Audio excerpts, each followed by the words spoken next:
Welcome back, guys, to the Simulacra podcast.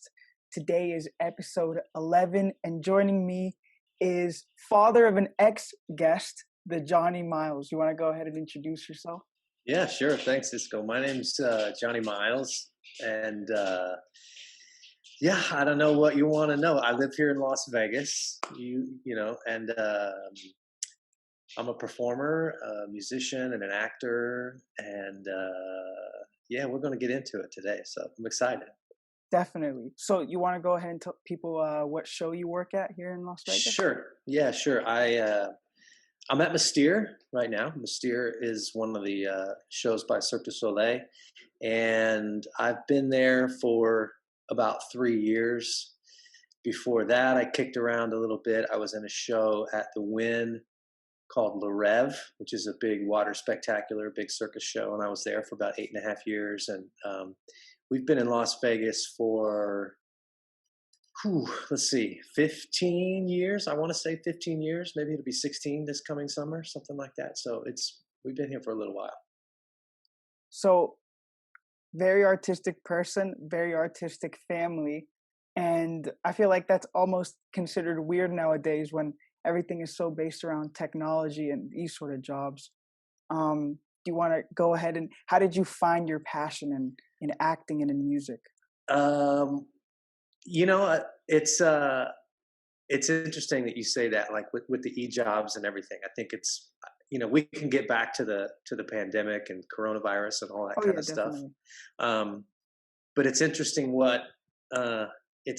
kind of what we deem essential, and in terms of like essential workers and that kind of thing. And then everybody gets shut into their house and we're all watching Netflix and we're all watching Hulu and everything. And you go like, oh yeah, the arts and entertainment and music and all of that sort of stuff, becomes more important, I think. But as far as my story, when I was a kid, I was into theater and music and all of those sorts of things, but I didn't really see myself doing it as a career until maybe later on in high school is when I became really interested in it.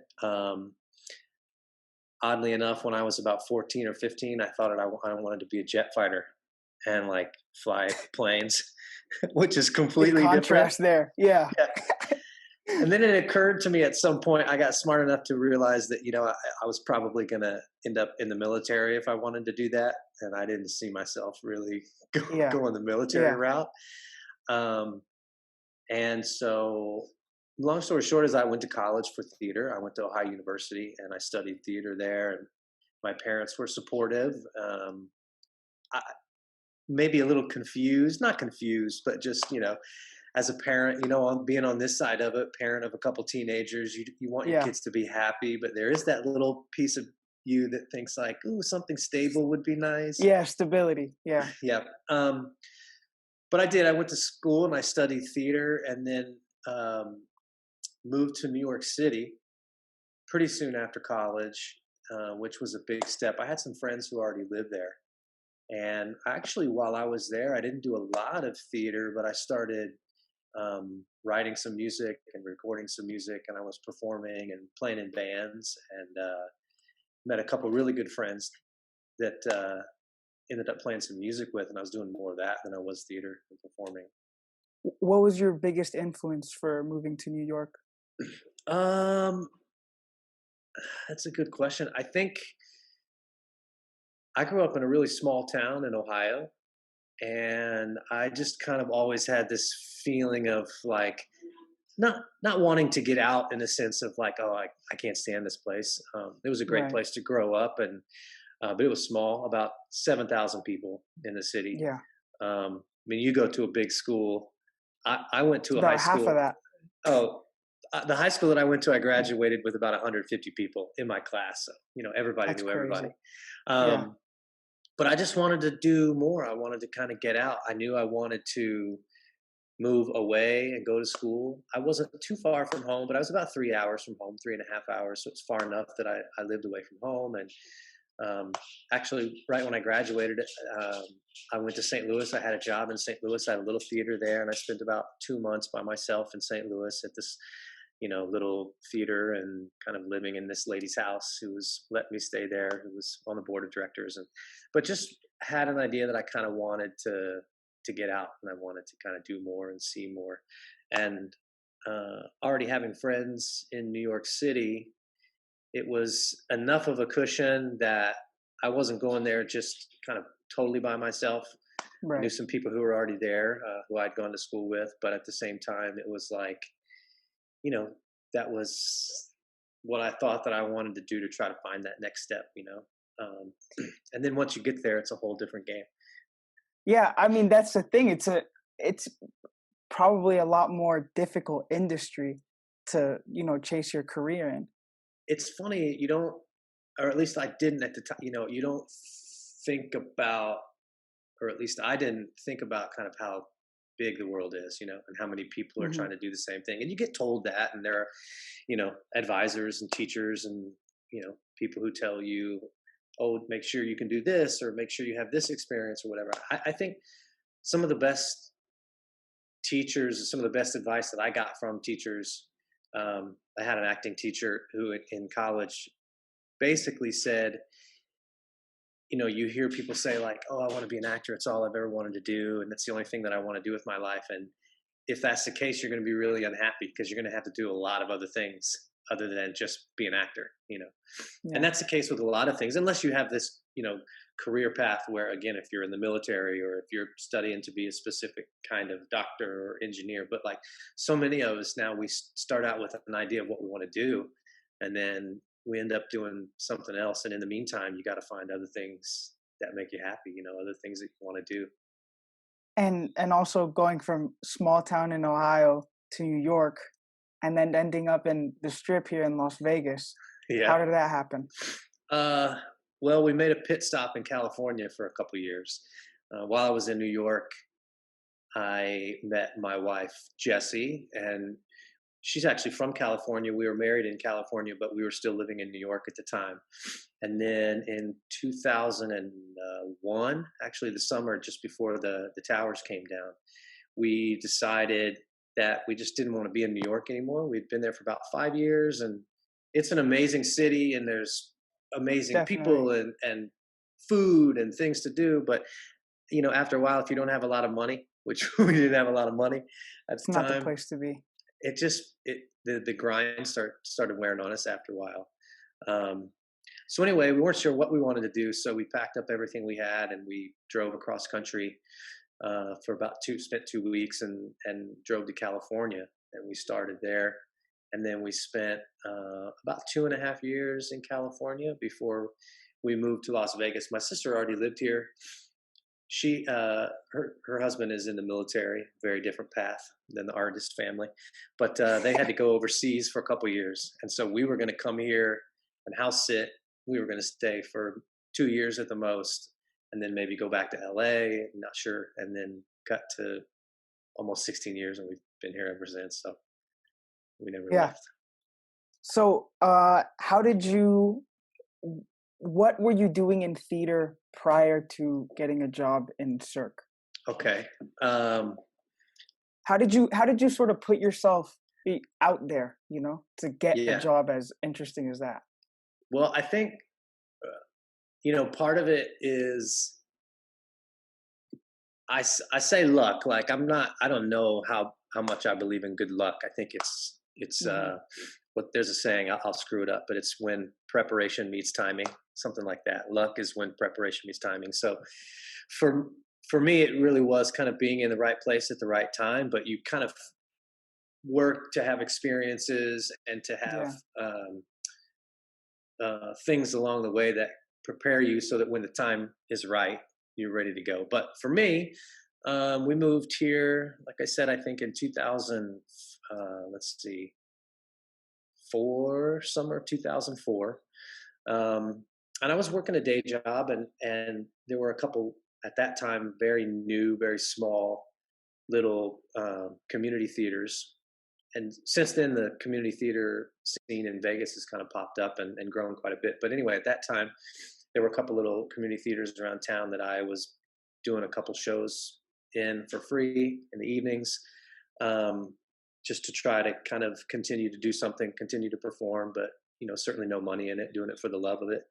And I happened to be in a show where someone who knew someone who knew someone said that there was an audition. This was actually for Le Rev, and I had done some clowning workshops, and I had done some, physical theater, physical comedy workshops, and there was an audition for Le Rev. Basically, what they were looking for was somebody who is a local but could be on call. So for a lot of the big shows, they'll audition people from all over the world and keep a database and that kind of thing. But this specifically, they were looking for somebody who, they could call the day of if somebody called in sick, come in and perform. And so I started at Le Rev in 2008, I believe. And I was there one day a week. And then every once in a while, they would call me and they would need me for 2 or 3 days at a time, something like that. And that was kind of part time. And then talk about being in the right place at the right time. Yeah. A couple of the performers in the show were leaving. I was a backup in the show, and so I continued to perform there full time. So I had a day job that I was working. I was performing 5 nights a week, and then eventually that just turned into a full time contract. So I started out on call as a guy who was just basically ready to go in town, learn the show, and then cut to 8.5 years later, and I was still there. So taking the leap from going to Ohio to New York and then not having the greatest success, moving across country to California, did you ever have doubts? Did you ever question your passion or lose hope in it? Um,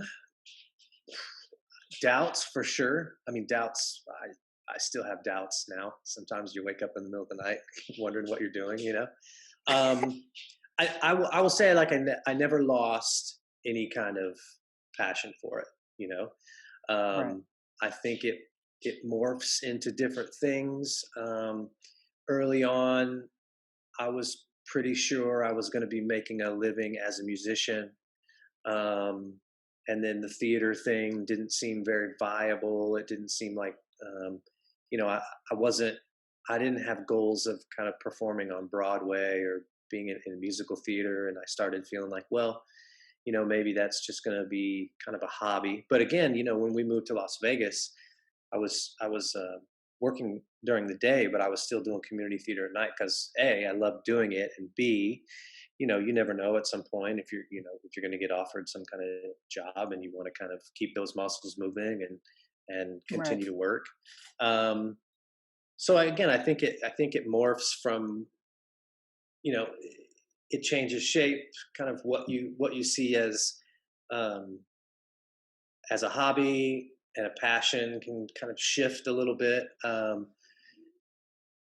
There's always a little bit of doubt as to what you're doing. Like even when I start any kind of new project, whether it's for free or whether it's a paid gig, or at a certain point, you kind of feel like, oh, I'm starting over again. I don't know what I'm doing. This is, even if you've had years and years of experience, I think as an artist, you have that feeling of like, oh, maybe this is going to be the time that I have no idea what's going on, and it's all going to fall apart, and I'll never work again.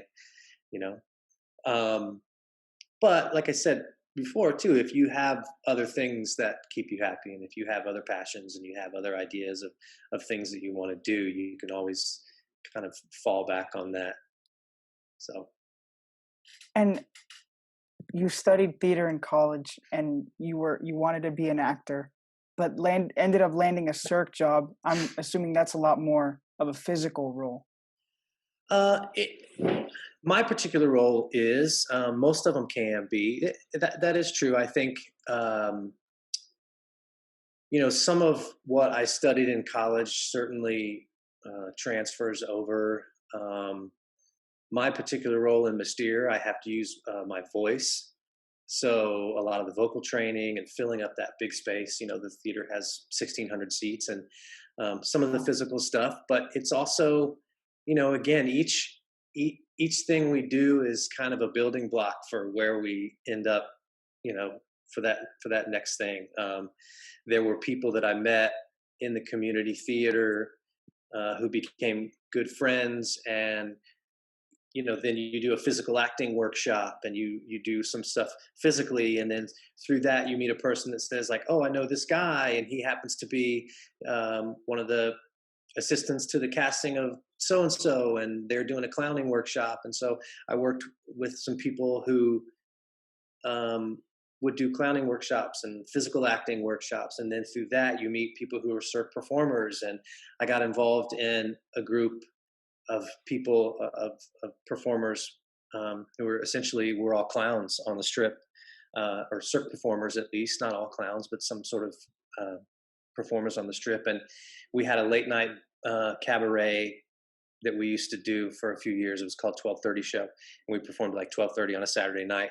And after all the strip shows would close down, everybody would come downtown and we would perform these shows. And it gave everybody an opportunity to create new work and to work with people that you'd never met before and to have new ideas. And so, you know, as far as like just the actual theater and the study in theater and the history of it, and reading ancient Greek tragedy and all of those kinds of things, it's not it's not a one-to-one comparison in terms of working for Cirque, but especially with Cirque du Soleil, but any of the circuses that have been around a long time, there's such a deep history in everything that they do. And kind of that big performing, and some of it's melodrama, and sometimes you have to be creative, and sometimes you have to work on the fly and change things. And so just learning to be in the moment and learning to kind of deal with things as they come to you, and the more experiences that you can bring to that, then the more you're going to be able to grow through that character. So yeah, I don't know if I And answered your question or not. no, definitely. I just wanted to know how like adapting to a different kind of acting role would have been. But Yeah, obviously you went through training and all that. And now I didn't know you sang either. So I do. I play a little guitar. You can see a guitar hanging behind us there, yeah. but um, sing a little bit. My first instrument actually was drums when I was a kid. I wanted to be, and still do, want to be a drummer. Um, and This so, this is the part where you question yourself still. yeah, right. Yeah. This is the part where I go like, maybe I should be working on my drums more. Right. Um, that's the other thing with me too. It's like I always found myself like wanting to, whether it's play guitar or play drums or whatever it is, but then not, it takes so much practice to be so good. Like I just kind of wanted to do it. You know what I mean? Like I didn't want to Right. practice so much. I just want to do it. But yeah, I think there are a lot of similarities in terms of just performing and physicality and that kind of thing. For what I do for Cirque, there are people who are performers in Cirque that do amazing physical things in terms of gymnastics and trapeze and hand balancing and all the tumbling and everything. And I'm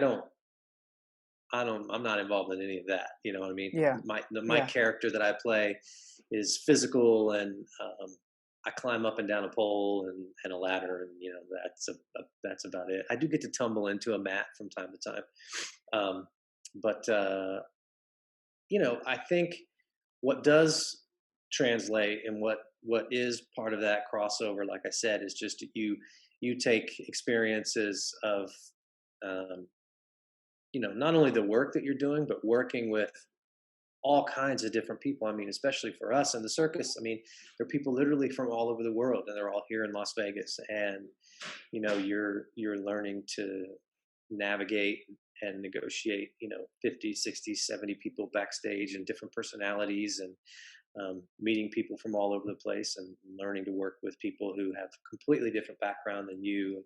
And so any of that experience that you can bring into the next role is going to serve you later on in life. And living in Las Vegas, the audience also comes from all over the place. Yeah, absolutely, that's true. Excuse me. Yeah, I think that's another interesting thing that especially with the big shows and the Cirque shows, there's no English dialogue primarily in these Right. shows, and so they have to translate with no language to people who speak no English, and so to be able to kind of be a part of the stories, and to be a part of create this world that can exist without, you know, the specifics of language, that's another piece of the puzzle that fits in for sure. Yeah. Um Definitely you get to meet a lot of interesting people. Uh, sorry, brain fart. Mm-mm. How is it? So the arena you perform at has 1,600 seats. How Uh-huh. many of those do you fill with COVID, or how has it uh, been? Well, right now, zero Right. is the answer to that question. Um, when COVID hit in the middle of March, we had I can remember, I think it was March either maybe 13th, 14th, something like that. That was a Saturday. That was our last show, and we shut down right away, kind of anticipating that maybe we would be closed for a couple months and hopefully back on track. Um, but for us, we've been closed ever since. So whatever that is now, 6 months going, it feels like maybe going on a little bit more. Um, so right now in Las Vegas, the restrictions kind of just shifted, but recently, maybe about a month ago, the restrictions went to a maximum of 250 people spread out over a large space. For us, that still didn't make the big shows viable in terms of being able to be profitable Right. enough to open. I think if restrictions are lifted to 50% capacity, we could probably reopen. Although at that point, it's going to take quite a bit of time. There's people that went all over the place, all over the world, and people are going to have to come back into town, and we're going to have to go back into rehearsals, and we're looking at probably at a certain point maybe about a year before we that we will have been closed. So it's almost like starting over again, even though it's not exactly starting over again. um, That I remember the question I was going to ask you before. I just blanked out for a second. no, But it's good. so if you, let's say you're an actor in a theater and you do The Wizard of Oz, you're doing the same show every day. But Right. so with Cirque, do you guys switch it up? Do you ever get tired of doing the same act? um, Great question. Common question. Yeah. uh, pro- the simple answer to the question, as far as do we switch it up, is yes, occasionally. The way that most of the big shows work, as you can imagine, obviously there's going to be people who are sick, or there are going to be people who are injured, or maybe somebody is pregnant and out on pregnancy leave or something like that. Um, but for the most part, in those shows, everybody has their primary role that they do. So for me, my primary role is the pink guy in Mystere. I do it pretty much every night. Um, but whether it's when I started at Le Rev, whether it's an outside backup or whether it's in house, every role has some kind of backup built into it.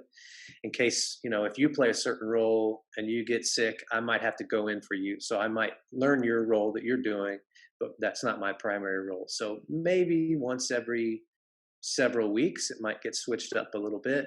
Um, in the case of Le Rev, when I was there were four clowns, and so we all rotated night to night. We always performed, but we rotated night to night to figure out kind of who was doing what. So that kept things a little bit fresh. Um, the flip side of that is, yeah, sometimes it can get a little bit, um, I would say boring. I wouldn't say monotonous. I mean, it just, you have to, change kind of how you think about performing a role like that over and over and over again. It's a marathon, it's not a sprint.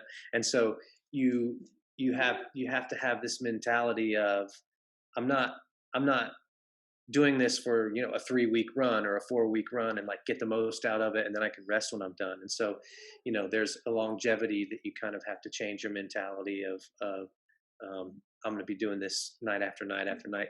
I think the big thing, and sometimes it's hard, but for the most part, you can kind of keep in mind that even though this may be the 500th time or the 1,000th time that I've done this show, almost everybody who's watching, it's their first time seeing it. And so Right. it continues to give you a little spark. And I will say too, as a performer, sometimes it takes time to find something new. And there will be times when weeks and weeks and weeks go by and you kind of continue to do the same thing. And then one little moment will happen on stage. And if you're in that moment and you're paying attention and you're focused, you can react to it and you can find something new. Um, Whereas that might happen to you, but if your brain is turned off and you're just kind of going through the motions, you may have never found this new moment, you know. And so that'll happen too. You know, weeks will go by and then suddenly you find this like new little thing and you go like, oh, that was fun, and I can play with this new little moment that I have, you know. When I was at Le Rev, I did, I don't know, I can't remember the exact number, but it's just under 4,000 shows. And the shows changed over time. But we do all the big shows. We do right around 470 to 480 shows a year. And again, you may have sick days, or you may take vacation days, or you know, you may not do all of those shows. But essentially, for 8 years at Le Rev, I did, you know, over 400 shows a year. And so that show, the actual material changed over time. After the first couple of years of me being there, some new things went in, some old things got cut. So that show was kind of constantly changing, whether we wanted it to or not. Sometimes for good, sometimes for bad, depends on who you ask. But at Mystere, things have been, at least for the last several years, have been pretty stable. They've been pretty, in fact, way more than that. I mean, I don't know if you know, but Mystere was the first show, the first Cirque show that was a permanent show on the Las Vegas Strip, and it opened over 25 years ago. So the show has been around a long time. And I've watched two before. I've watched the Michael Jackson one and yeah, Ka. That's okay, those two. they're all great shows, right? I mean, they're all. You've seen them all? I've seen them all. Yeah, yeah. Yeah. And they're all. What is cool about all of the Cirque shows is I think they're all amazing for different reasons to me. You know, Ka is this huge kind of technical spectacular. I mean, the stage is massive, and you know, there's people, you know, flying above you, and it's all happening, you know, and everything. And then, you know, MJ is has kind of this new technology that's involved, and obviously the dancing is amazing. And if you're any kind of a, you know, Michael Jackson music fan, you know, and Of course. Beatles love has all this wonderful imagery that's built into it. And Mystere, I'm biased, but Mystere has always been my favorite, even long before I was in it, because it's got this kind of classic circus feeling to it, you know, and these amazing circus acts that are in it, and so they're all kind of spectacular, you know, for their own. They're all different. Reason. Yeah. Um, Hopefully we can all get back to it really soon. yeah. I mean, the vaccine, good news so far. Probably as good as it was gonna get. So Yeah. So I hope so, because art and entertainment is really important, and I feel like we're losing some of that. I think so But too. Just a balance of all of it, right? I mean, yeah, you know, you're like, you guys aren't going to school right now. You know what I mean? And yeah, so you have all these kids that are going stir crazy, and they're, you know, at home, and they're not getting that socialization that they need. And you have kind of people who aren't able to get back to work because of the COVID, or, you know, and so then they're going stir crazy at home. And and, you know, it all kind of piles on top of itself. So, yeah. yeah. And humans are sociable beings. You know, we need those sort of environments. So, but that's why they put so much work into this. Yeah. Uh, Right. a question I was going to ask you that sort of ties to if it gets repetitive. Mhm. Since you do the same thing for the most part, changes up a little bit. Do you ever get nervous when you go on stage in front of 1,600 people, or has it become sort of just muscle memory as a performer? Uh, for there's a couple times, I would say in general, once I'm familiar with the show, I'm familiar with what I'm doing. Um, Nervous, I don't get nervous anymore. There's still an excitement there. Yeah, There's are a few exceptions to that rule. I would say you're always a little bit, or for me anyway, I'm always a little bit nervous when somebody I know is watching. So like if family or friends show up, or if there's somebody important that, that's watching the show, there's a little bit of nerves, or there are moments, even though a lot of times an audience member wouldn't know it, where there are some last minute changes that have to happen to a show. If somebody is injured last minute during some kind of warm up, or if something's going on with uh, the music, or there's a technical difficulty, there are times when right at the last minute, a stage manager will say, okay, we have to change this and we have to do this here and this here and this here. And so then you're kind of in this heightened Stressing brain out, yeah. moment, um, but it's also,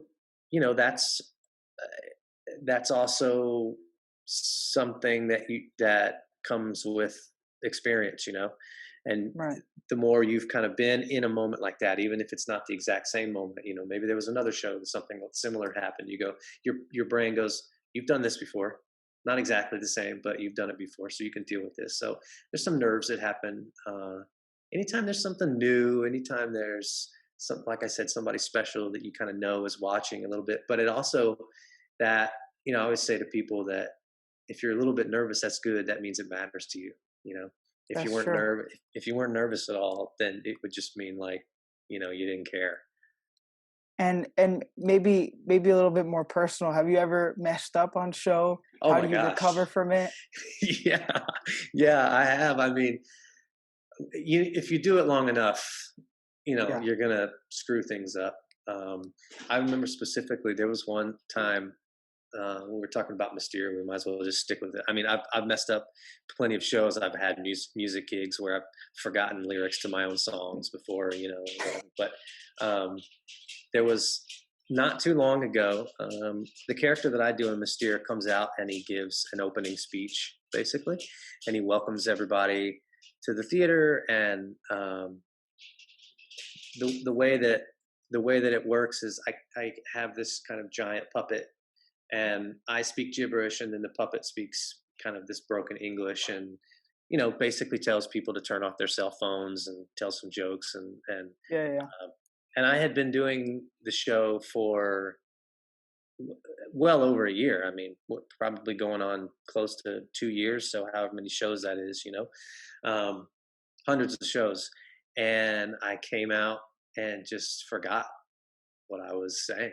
I mean, I just like your brain, just like anytime, like a moment ago, you had a question and you had a brain Yeah, a fart, right? moment ago I just blanked out. Yeah. Right, and so it can be anything. I don't even know if it was something that distracted me or not, but like on any given night, especially at the very beginning of the show, things are happening in the audience. People are moving around. Maybe somebody spills a drink, or who knows what it was, Right. but it could have been nothing. I don't even remember. But whatever it was, like my brain just turned Blanked off. out. Yeah, and I'm standing there by myself on stage, with this puppet going, okay, I know I'm supposed to say something about, there being smoke effects, and that smoke is going to disappear and it's not harmful, so don't worry about it, and then eventually it kind of came back to me, like, and Yeah. of course what felt like 15 seconds of me standing there having no idea was just a couple of seconds. And what's fun is all of the shows get taped and they get documented, and so you can kind of go back and watch, and people who are for training purposes can see how their acts went and everything. So I went back and watched myself goof up on stage. But yeah, even though you've been doing it for however long, it's like there's always going to be moments where you mess up, and then dealing with it, it's like I said, you stay in the moment. You um you don't deny what's happening because there's no sense in it, right? Like, and if an audience sees something happening on stage, you can't pretend like it's not happening on stage. So you just kind of stay in the moment, you plow through. And the good news is we do it so much that we're always going to get a chance to try again, you know? Yeah. Yeah. And sort of pick up from your mistake. Yeah, for sure. Yeah. And I always tell people that too. I say, like, you know, if you have an idea of something new that you want to try in some moment, you know, the good news is you try it for a week, and then if it doesn't work, so what? We get to try something else next week, or we can go back to what we were doing before, So that's the cool thing about doing so many shows and about doing them over and over and over again is you have this comfort level, with your cast members and with your directors and your stage managers and everybody. You say like, I have this idea, I want to try this new little thing, this new little moment here. Yeah, let's try it and see if it works. Um, so you get to kind of you get to be a part of these new moments that are happening too. And sometimes they work, sometimes they don't. Yeah. So you say you were blessed with being able to work in circ and right place, right time sort of thing. Hmm. For younger people that maybe want to get into this industry when they're older, that are from Las Vegas, what is the industry sort of like here? Because I feel like all shows are in casinos or on the strip, and there isn't sort of a smaller version of that in this city. Yeah, I think. Well, I think there are, compared to when I started here several years ago, there are a lot more opportunities for performance, whether that's theater or whether it's music venues, smaller theaters, community theaters, that kind of thing. It is true that we're kind of, in my opinion anyway, still dominated by the strip, by tourism. Um, but there's also, I think it'll be interesting to see how this whole pandemic thing shakes things out in Las Vegas, especially because um, depending on who you ask or what circles, discussions, it is it's affecting the big shows and the big venues. I think longer and more extreme than some of the smaller venues, right? And so it could open up an opportunity for some of these smaller shows. I mean, there are shows. When I say smaller, I mean shows that have maybe 500 seat venues or 800 seat venues, but not 1600, not 2000, something like some of the Right. big circ shows. Um, so I think there's going to be, in my opinion, I think there are going to be more of those kind of smaller shows. Um, we kind of have to weather the pandemic storm a little bit. You know, whether it's vaccine coming in the spring, knock on wood, or whatever that is. But uh, in terms of getting into the industry, I think that you need to be of the mindset that you want to work and that you want to have an experience and you want to do things, whether that's in exactly the kind of industry that you want to do or the exact kind of theater that you want to work in or whatever it is. Um, a lot of people do a lot of stuff for free, and I know it doesn't, like, as an artist, as a performer, I'm not about just doing a bunch of work for free. I think Right. people should be compensated, but at the same time, there's something to be said for experience, and I think some experiences go a long way. And if you continue to kind of have experiences and you continue to put one foot in front of the other, that eventually the paychecks start coming, and then eventually you go like, okay, I made a little money doing this, and yeah, I had to do some other things on the side. um, but as far as circus training or dancing or musical performance or theater or whatever, there's so many more opportunities to do that in Las Vegas than there used to be. I mean, there's a big circus center that is here in town where people can train and take classes and learn how to do things. And as we start performing again, some of the smaller venues are bringing on smaller bands, and so there's more opportunity to kind of have small little things in showrooms. And but it is true. I'm not a denier. Yeah. I do believe that kind of the casino is still the driving force behind kind of the big performances and that kind of thing. Um, but other opportunities are out there, and look, I'm getting old. My generation is now following your generation's lead, so it's going to be up to you guys to try to create new ideas and new venues and new opportunities and new performance spaces. And I see people doing that already. I mean, I know people who are creating like drive-in theater experiences and things where you don't have to get out and go into a building and give somebody your ticket and sit next to a But stranger that's who's not really unwrapping the candy. same. No, no, it's not. It's not. Yeah. Nothing I think is a substitute for the live experience. But I think um, necessity is the mother of invention. So at a certain point, somebody's going to come up with something else that goes, "Hey, this is filling this need that is not being, filled." So Yeah. And yeah, and back to what you said earlier, how like you might do shows or gigs for free for experience or whatnot. I've always had the mentality that if you want to find what your passion is or what you love, first you need to find out what you would do if there was no such thing as money, or if you weren't going to get paid at all. mm, What would you do with your life? uh-huh, And I feel like as many doubts as you might have, and maybe when you're older you go back to music, but you know that something with art or theater is your passion. uh-huh, uh-huh, Um, and I think we would see more people doing that if that were the case, if that question was asked more. Um, so yeah, like I want to be a teacher, which uh-huh. whenever I tell people that, it's like, dude, you're not gonna make that much money. But it's like, why is that the first thing you're asking yourself when you want to find out what you're gonna do for the rest of your life? Right, right. Um, and I feel like that's even riskier with your sort of job because everybody has heard the stories of like big shot actors that just spend all their money to go to LA and try to land some movie or something.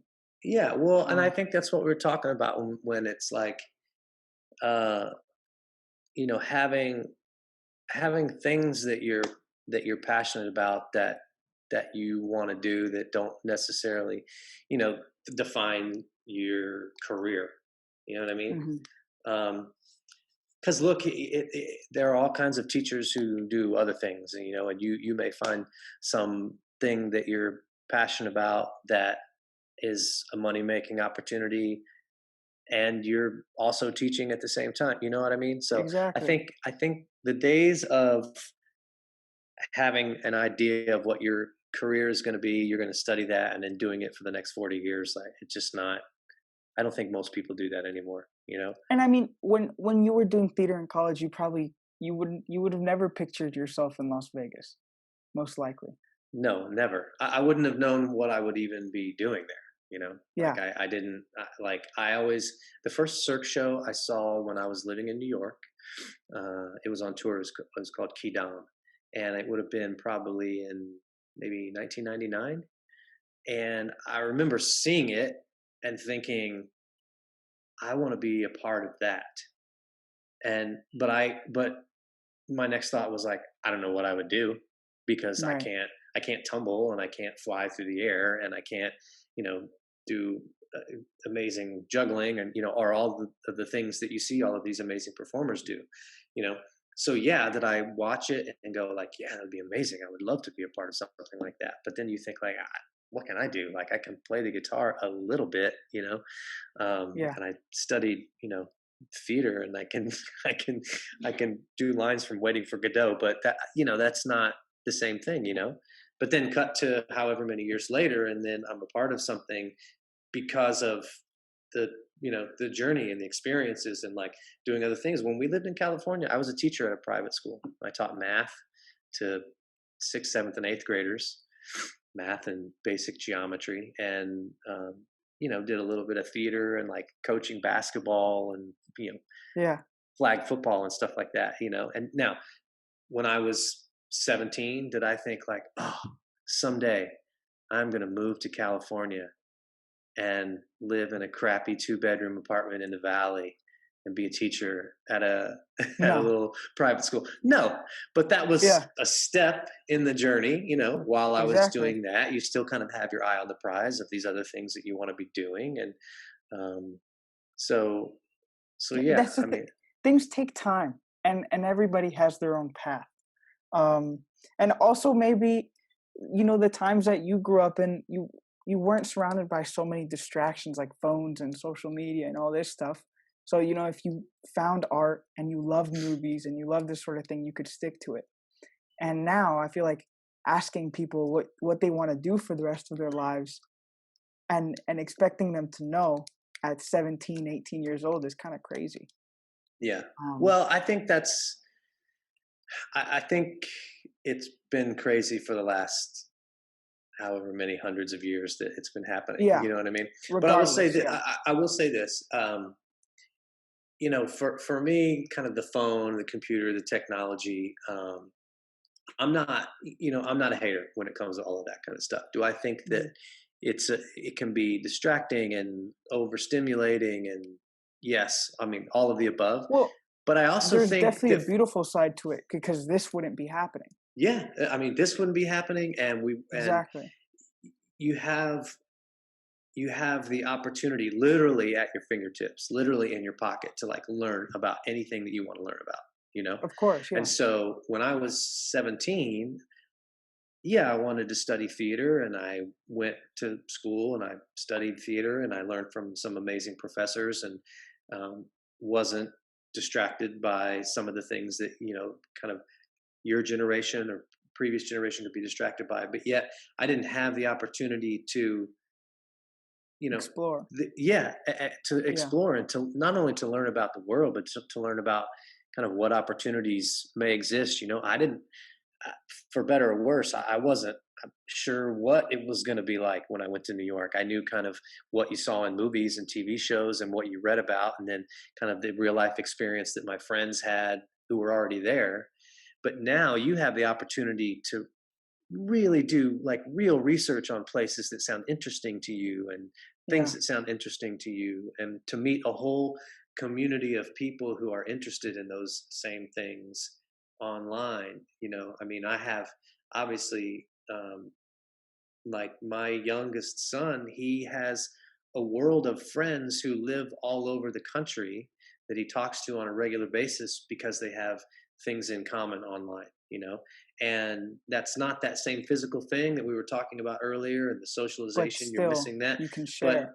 yeah, but the idea that you Of find course. common interests in music and in games and certain movies that you like and everything, and you can go online and have a face-to-face conversation with somebody who's across the country or across the world, that to me is like that's an amazing opportunity. I think that And yeah.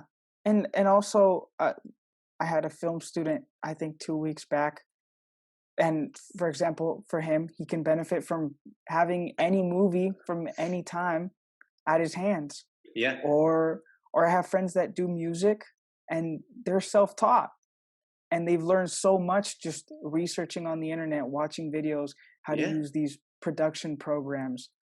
And it's crazy the work that they can do, at 17, yeah, thanks to oh, this sort of thing. So, absolutely, absolutely. Um it creates it's like dilettantes. It's just like people, like there's like so many people that can do so many things, yeah, which is really, which can be, if we use that, power for good. I don't want right, to yeah, sound so dramatic, but like, yeah, if you can use that for good things, then and focus that, then yeah, for sure. absolutely. But there's also something that seems a bit like overwhelming about that when you see so many people doing exactly what you're doing. Uh, Oh, no question. I mean, there are times when um so I play with a gypsy jazz band here in town called Hot Club of Las Vegas. You can look that up on Spotify. We're on Spotify. Um, little plug there. Shout out, yeah. Little plug for the I'll link band. I'll link it. I'll link Yeah, it down below. H Club LV. Um, so there, I'll be learning a song, let's say, or learning a new chart for a song, or you go like, oh, I wonder how to play this. You look it up on YouTube, and then I will go down a rabbit hole of people who, let's say, play gypsy jazz, and that's just one example of thousands. And there are so many people who are so good and so much Yeah, better than me. And then you that's when some of the doubt creeps in, and you just think like, What am I doing? I'm not like right. I don't work hard enough to be this good. So I don't, Yeah, not that I deserve to be this good, but at the same time you go like, I'm not ever going to be this person. I'm not ever going to be as good as she is at playing this song, or, whatever the case may be. So that's why I think like if you can find a way to let some of that go and continue to do it because you love to do it, you know what I mean? yeah, It's something that you want to learn, but it is very easy to to kind of see how many people are good at that thing that you thought you were good at, and then just go, oh no, I'm not as Yeah. good as I thought I was, for And sure. with podcasting, it's the same. And especially now, because, how many people just got bored over quarantine and said, heck, I'll start a podcast. Yeah. Uh, but I guess the side that I like to it is that it gives you an excuse to have these sort of conversations and be able to learn from so many people from all walks of life, you know? Uh-huh. Uh-huh. And Um, there's never going to be, I will say this, like the, there's never going to be a point in time where people just go, okay, I think I'm done with information.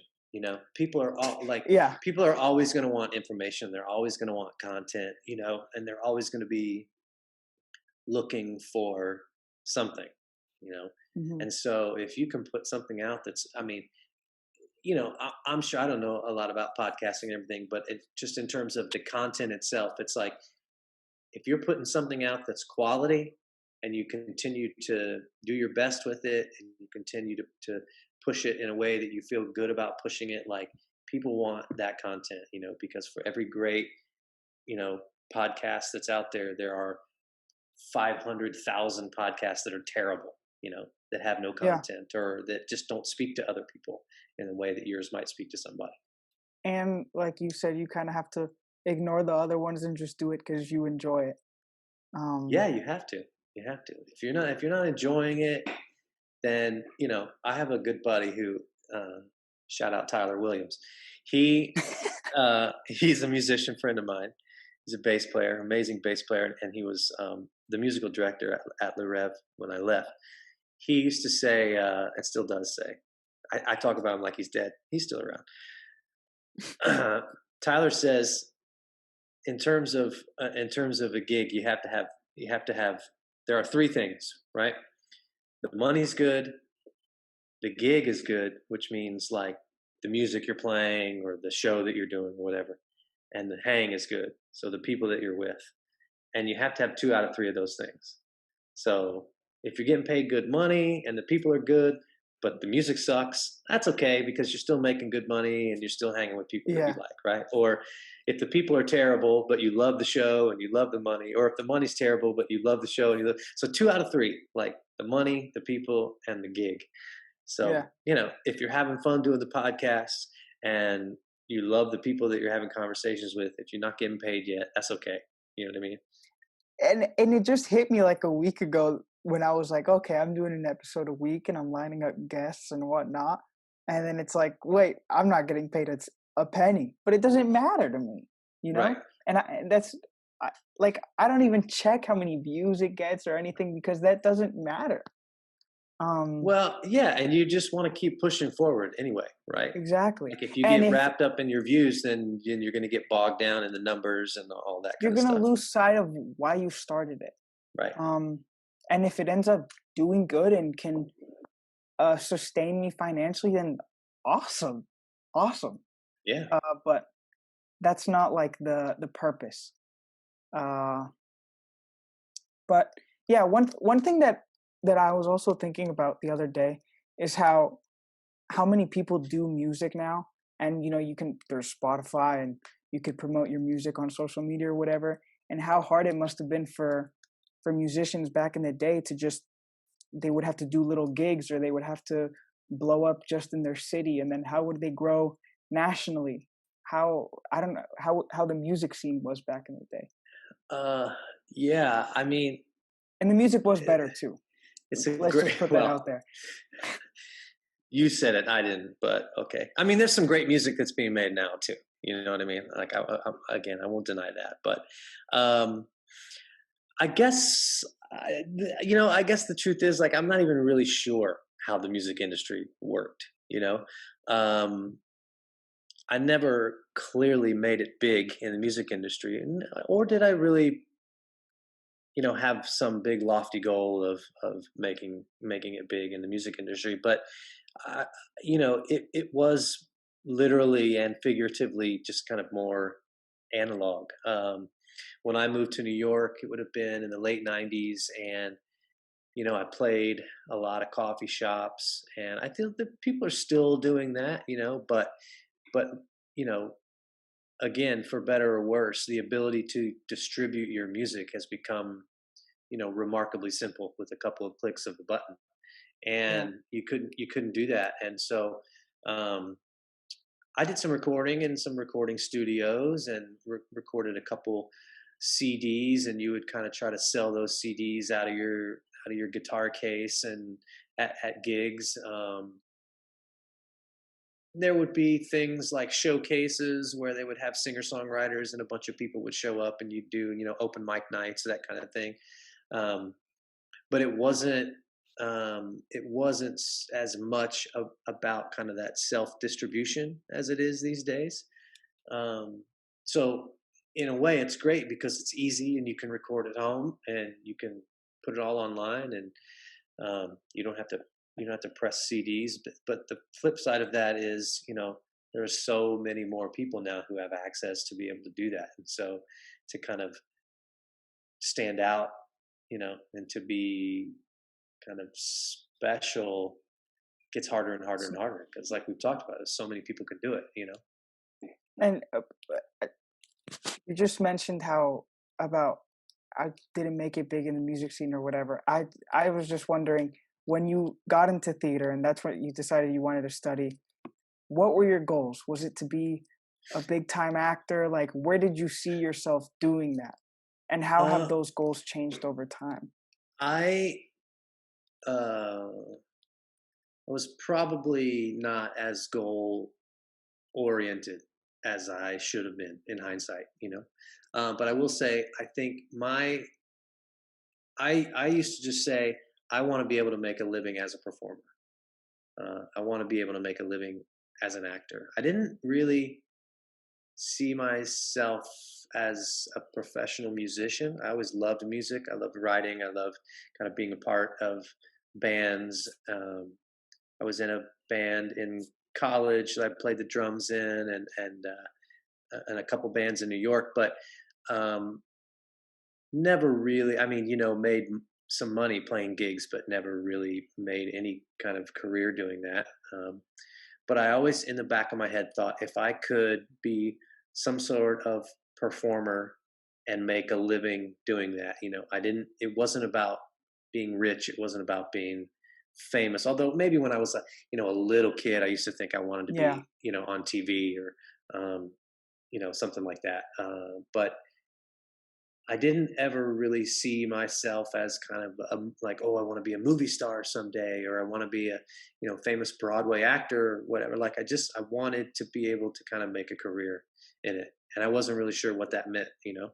I'm still not exactly sure what that means, but right But now it's working out. maybe that's also a good thing, because you It sort of just allows you. see where it takes you. Yeah, yeah, I think so. And there's no. I mean, again, I could have put a shorter timeline on things and kind of set smaller goals along the way. If I can get here, and I know people who treated it as more of a job early on, and who were successful, and who did a good job of kind of promoting themselves and putting themselves out there and doing something every single day, that took them a little step further, and I just didn't have that kind of discipline. I was too, like I was a little too kind of all over the place. Um, and I will say that, there, uh, in hindsight, I kind of do think that I spent a little too much time waiting for something to happen to me, you know? And if I had, advice to give to someone who was younger, or if I could go back and talk to myself when I was younger, I would say, yeah, you're talented, or yes, you have this going for you, but you can't you can't wait for somebody to discover you. You can't wait for something to happen to you, because that's just not, we have this idea kind of like, that, oh, I'm going to step off the bus and I'm going to be a movie star. And I didn't think I was going to show up in New York City and that I was going to, you know, suddenly take the town by storm. But yet Right. I didn't approach the work in a way where I was doing the footwork and I was doing all of the stuff to put me in a position where I needed to be.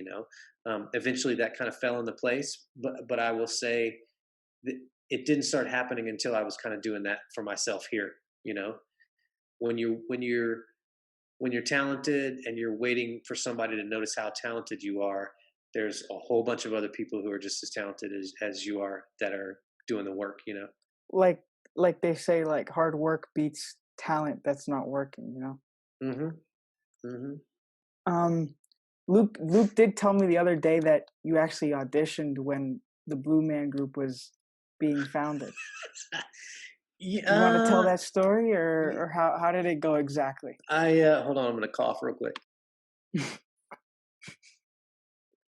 I don't know if you know this or not. Little inside tip: the whole family over here has COVID, Yeah, so yeah, I know. I'm getting I'm getting over a round of COVID. I'm on day 9, and I feel almost back to normal again. But What's the worst you felt?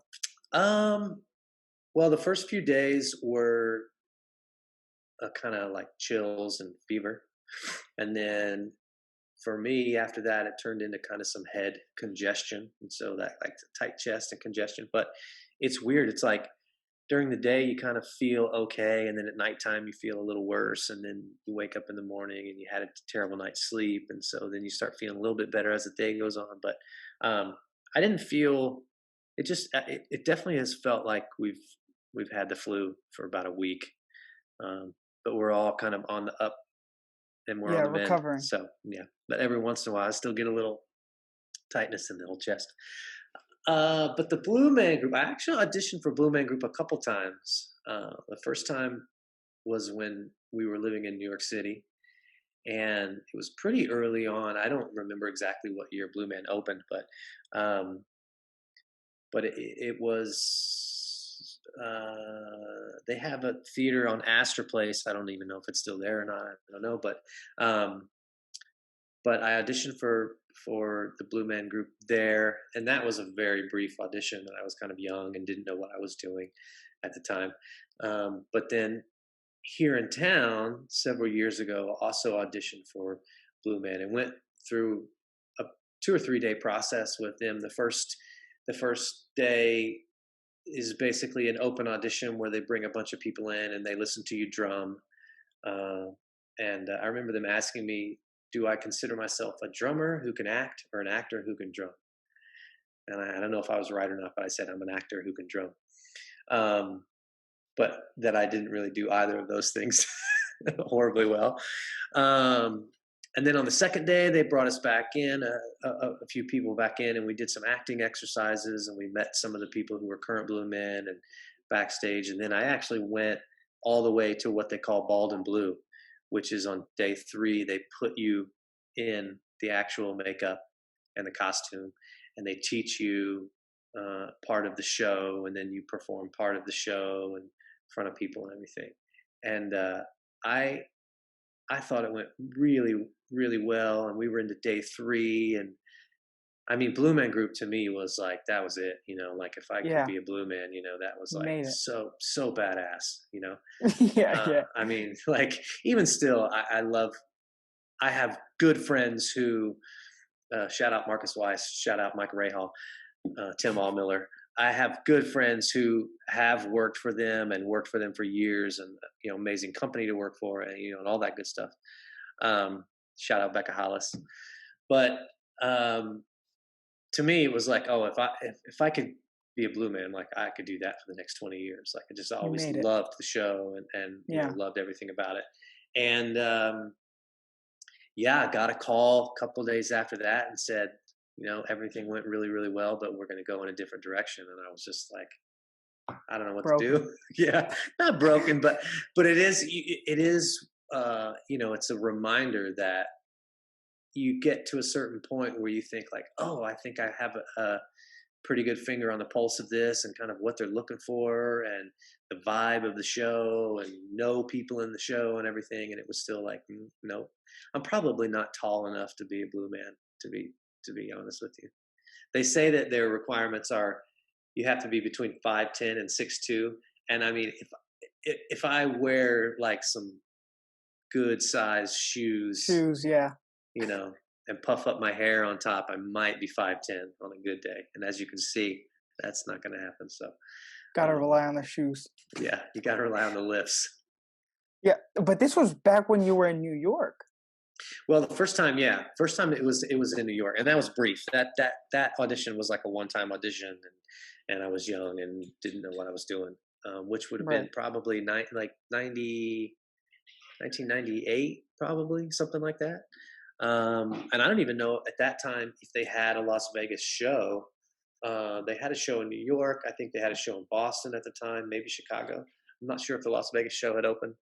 Um, but then the audition for Blue Man in Las Vegas was probably 2000, maybe 2009, 2010, something like that. So not too long ago, but still big no. Do you know any of the creators of these Cirque shows? Um, well, on a personal level, no. I mean, I've worked with a couple of them. Franco Dragone, specifically, who he he is the creator of O and of Mystere, and he also created Le Rêve, which is not a Cirque show, but it was owned by Wynn, and I worked with him kind of a couple times when he would come back to the show and kind of clean some things up or make some changes, that kind of thing. Um, but as in terms of kind of the original creators of Blue Man or something like that, like I don't know them on a personal level, but a lot of people who have worked in those shows do, especially with Blue Man. They're still very active in the show. The creators there. Because I wonder if it's like a director of a movie type of thing, and then they present the idea to somebody, and then they're like, okay, we'll make this a show. Well, I mean, I can tell you a little bit of kind of how the creative process works. I mean, it's different for every show, um, but you get a general concept of what you want to create, of what the creators want to do, a general idea. They do a big casting where, let's say, maybe they're going to cast 40 or 50 people to go into the creative process, and for Le Rêve, I wasn't involved in creation, but I can tell you that they spent about 5 or 6 months in Belgium um, creating a bunch of material, a bunch of acts that were water based acts, dancing, clowning, all kinds of stuff. Then they bring it to the theater where it's going to be performed. In that particular case, it was at the Wynn. And then they spent another several months before they opened the show. So a lot of the shows, they're going to spend several months in creation. You're going to start uh, getting a general idea of what the show is going to be, music, lighting, all that kind of good stuff, and then you'll do a presentation in Cirque. We used to call it the Lion's Den because you would do a presentation for a couple of the head honchos, and it was like going in front of the Lion's Den. It was like, okay, make or break time. Um, and then at that point they say, like, I like this is good, this is terrible, this sucks, fire that person, I never want to see him again, and Right. keep these people. um, and then you kind of go back to the drawing board from there until you dial it in. And a lot of the shows, they'll open, but even the first several months of the shows being open and in front of audiences, they'll be making small changes. They'll be doing things with music or with lighting or with an act, or they'll switch things around until they really get it dialed in where it wants to be. So, you know, Because most of the Cirque shows that are on the strip right now have been the same for years now. yeah, for quite some time. There was one show that opened last year called RUN. It was the newest Cirque show, and it was kind of a stunt show. They had motorcycles, and it was almost like a, what do they call it? It was like kind of a live action, not really interactive, but it was almost like a graphic novel come to life, which was an interesting idea, but it didn't catch on. It didn't do very well, and it was only open for, I don't know, maybe 6 months or something like that. I don't remember exactly, but millions of dollars goes into the creative process and putting all of this work and the theater and all of the people and the performers and everything, and it just never really had an audience for what it was, and so it ended up closing. But other than that show, yeah, I think I guess the newest one is maybe MJ1, and it's been around for 7 years or 9 years or 12. I can't Yeah, remember exactly how many. Quite a few years. that Yeah, was a really good show. The lighting effects they have is crazy. yeah, Um, yeah, definitely an awesome experience, and hopefully they can get back to it soon. Cause yeah. That's all we yeah, want. We want to be able to perform again. especially this city, which I saw something the other day that was like 40 million tourists a year come to Las Vegas, which Is is that what it is? a crazy number. Yeah, yeah, yeah. Um, It really is. People use the trope like entertainment capital of the world, but in terms of kind of live entertainment and the opportunities and touring artists that come through here and resident shows and circ shows and music and clubs or and like DJs and everything. the magicians or comedians Oh yeah, yeah, that win America's Got Talent end up having their shows in Vegas. yeah. I worked for Piff the Magic Dragon for a while. Yeah. Oh yeah, I've seen him before.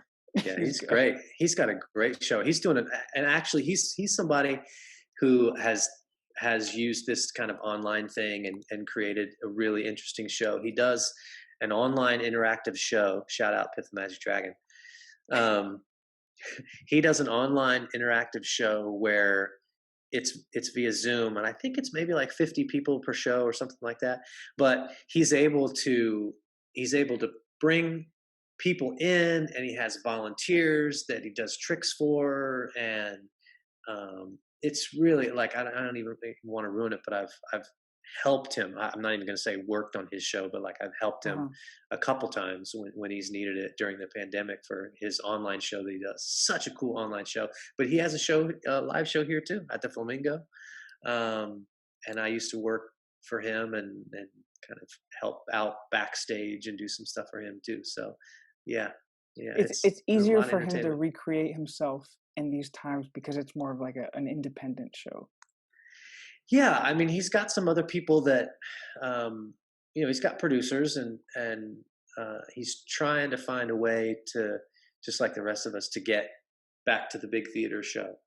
Hmm. Um, but he's very creative in terms of kind of what he can do online, and it's not a lot of, um, he's still doing a good kind of quality comedy experience. It's not just a lot of camera tricks and online stuff like some of your online magicians are. Yeah. Like he's just still doing some real good interactive stuff. And a lot of comedians have been able to do that. And that's why I mentioned earlier, like a lot of comedians have switched over to doing podcasts and online shows like that. Or Yeah. like you brought up the drive-ins too. Oh, right. Yeah. Yeah. Some of the comedians doing Um, like drive-in theater shows. but for a performer, you have to see your audience and see their live reactions too. I think so. It's not the same. I think, you know, I can't, uh, I can't imagine that it's going to be replaced by an all online No. experience. I think that it's a substitute for a while. Yeah. Yeah. Um, but there's for sure no replacement for that live kind of intimacy and seeing something that is happening in front of you. Because And same if like, sorry, continue. no, I was just going to say that when when it's online, you can watch it and be interested by it. But for me, it's especially like I don't feel like a part of the experience. And You're not involved. when you're Yeah. live, you are involved in the experience of whatever it is that you're watching.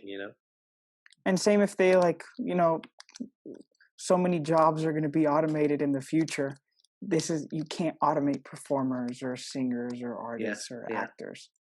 Um, Well, yeah. I mean, and if you do, you're not going to have those experiences like we talked about it earlier. Like what happened when where you you mess messed up. up? Yeah, Exactly. Yeah. and then as Like an that's the audience human member, side of it. and I love that. Like I love Absolutely. being at a show, knowing that something is happening that's not supposed to happen, and how we all gonna get out of this together. Yeah. That's part of the danger of it. You know what I mean? That's part of the excitement of it. If it was perfect, it would be boring. Yeah, yeah, Um, but yeah, more about COVID. How soon do you think you're going to be able to go back? What do you think is going to happen with the vaccine? Little something that Uh, can relate to more yeah. people, Um, you mean how soon do I think we're going to be back performing? or back to school, or just back to some sort Yeah, of normalcy. all of it, all of it.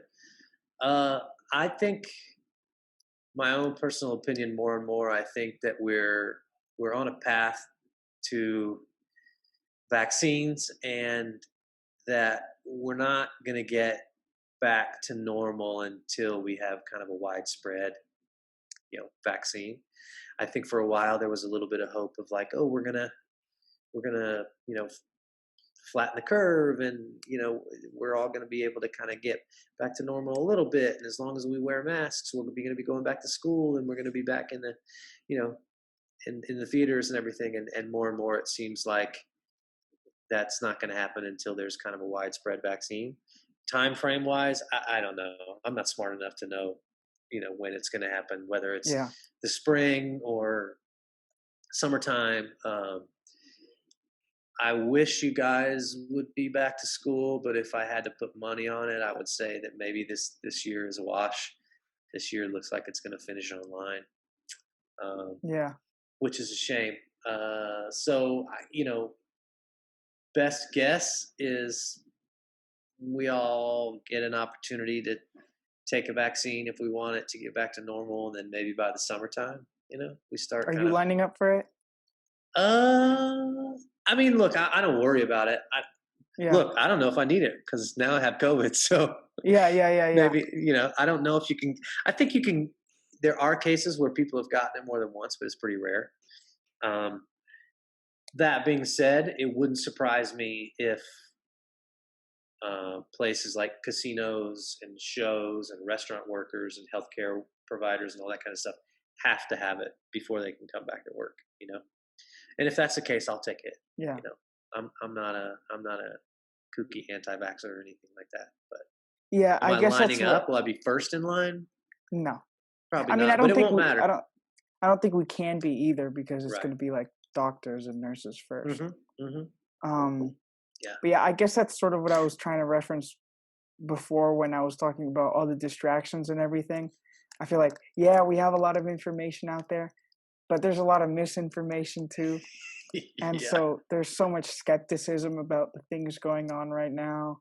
Yeah. Yeah. And yeah, but I I, I believe in it. I don't think so many scientists would dedicate all of their time to this to just be some sort of No. government scheme or something like No, that. It I just don't think seems so either. ridiculous to I me. think it's no. To me, I think it's just a matter of how many doses of a vaccine you can get, and like how you're going to Yeah. get them to enough people, to start curbing the spread of it.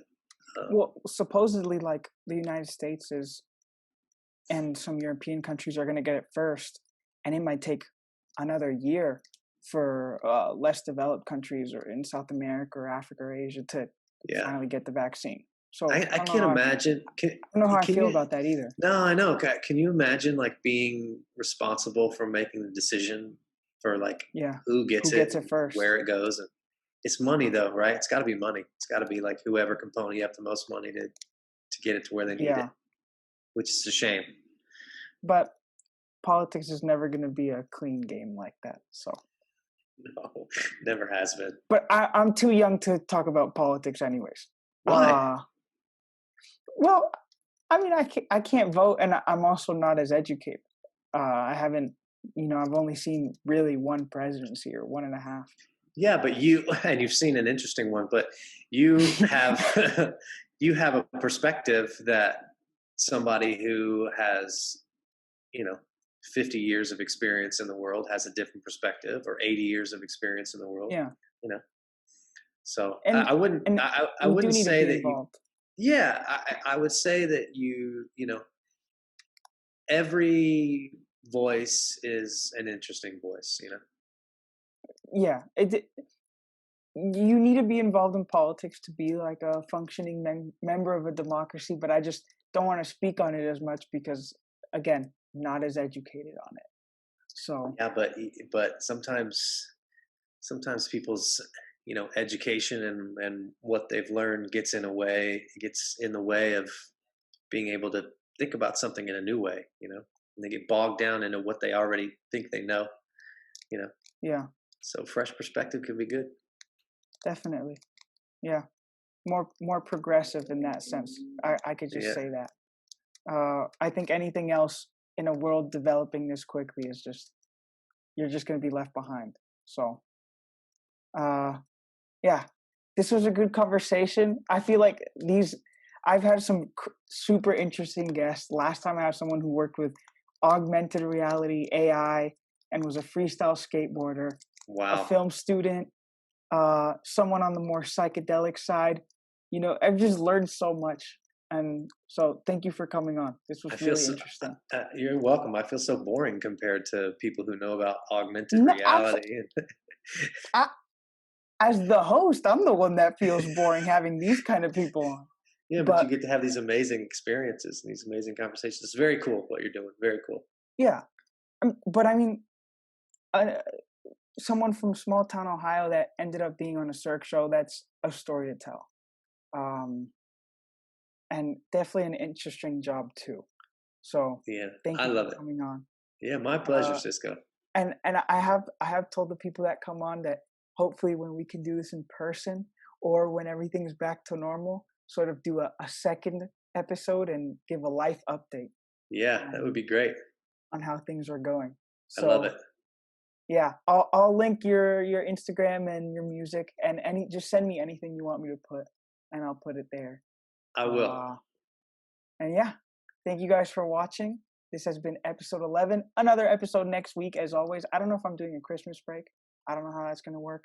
But yeah, just going to keep grinding. And thank you guys. Peace out.